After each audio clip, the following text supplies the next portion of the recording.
اسے دل میں رکھا، لیکن پھر مجھ سے ضبط نہ ہو سکا اور میں نے یہ راز اپنے اس رشتہ دار خاتون کے سامنے ظاہر کر دیا جس نے مجھے سونا دیا تھا۔ وہ بڑی عقل مند خاتون تھی۔ اس نے مجھ سے کہا، اے ابن خطاب، میں تمہارے بچپن ہی سے تم میں اچھی نشانیاں دیکھ رہی ہوں۔ تم جب بہت چھوٹے بچے تھے تو میں نے ایک دفعہ خواب دیکھا کہ تمہارا قد لمبا ہوتا جا رہا ہے اور تمہارا قد اتنا لمبا ہو گیا کہ اس نے آسمان کو چھو لیا۔ یہ دیکھ کر میں نے خواب میں کہا، ارے یہ میرے بچے کی کیا حالت ہے۔ کسی نے کہا، اس کو دنیا اور آخرت میں بھلائی ملنے والی ہے۔ جاہلیت کے زمانے میں اس قسم کی باتوں کا مطلب میری سمجھ میں نہیں آتا تھا۔ مکہ میں ایک شخص اہل کتاب یہود و نصارہ میں سے تھا جو بہت گمنام تھا۔ عام لوگ اس سے واقف نہیں تھے، لیکن قریش کے سردار اس سے واقف تھے۔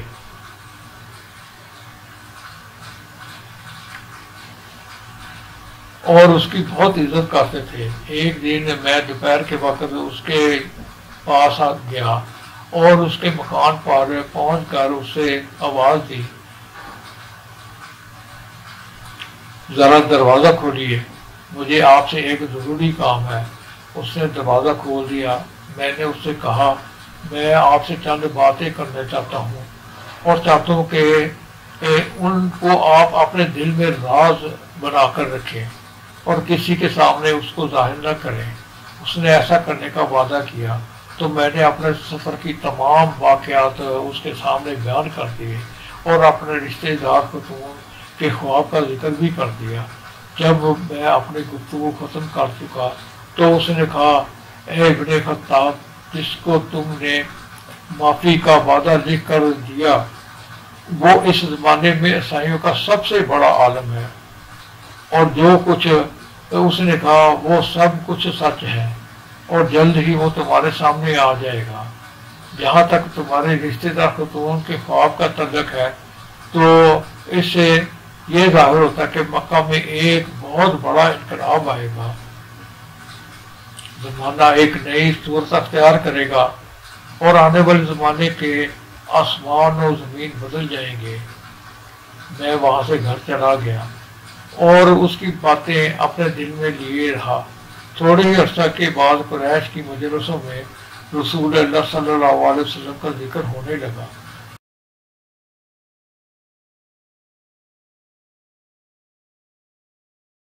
یہ لوگ اس بات پر ناک منہ چڑھاتے تھے کہ محمد صلی اللہ علیہ وسلم اپنے آپ کو اللہ کا رسول کہتے ہیں، لوگوں کو بتوں کی پوجا سے منع کرتے ہیں اور ایک اللہ کو ماننے پر زور دیتے ہیں۔ جلد ہی اللہ تعالیٰ نے اسلام کو ظاہر کر دیا اور مجھے یقین ہو گیا کہ حالات کو یہ صورت اختیار کر رہے ہیں جن کی طرف آسمانی کتابوں کے عالم شام میں اس پادری نے اشارہ کیا تھا۔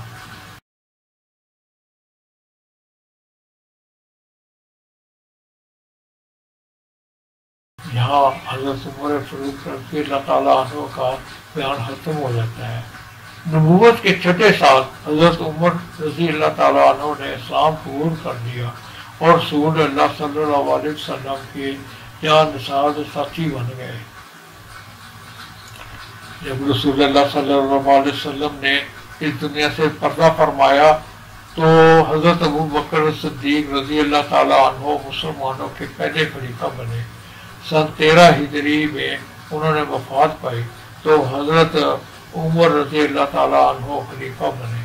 ان کے سفر نامے کی روایت کرنے والے راوی کا بیان ہے کہ حضرت عمر رضی اللہ تعالیٰ عنہ اپنی خلافت کے زمانے میں شام تشریف لے گئے تو ایک بہت پورا آدمی جس کے بال برف کی طرح سفید ہو چکے تھے عیسائیوں کی ایک جماعت کے ساتھ آپ کی خدمت میں حاضر ہوا اور عرض کیا، اے امیر المومنین، کیا آپ مجھے نہیں پہچانتے؟ حضرت عمر رضی اللہ تعالیٰ عنہ نے فرمایا، اگر آپ شام کے فلاں گردے والے ہیں تو میں آپ کو پہچانتا ہوں۔ اس نے کہا، جی ہاں میں وہی ہوں اس پر حضرت عمر فاروق رضی اللہ تعالیٰ عنہ نے فرمایا میں نے آپ کو لکھ کر جو عہد دیا تھا وہی ابھی تک قائم ہے۔ اللہ تعالیٰ نے اپنے رسول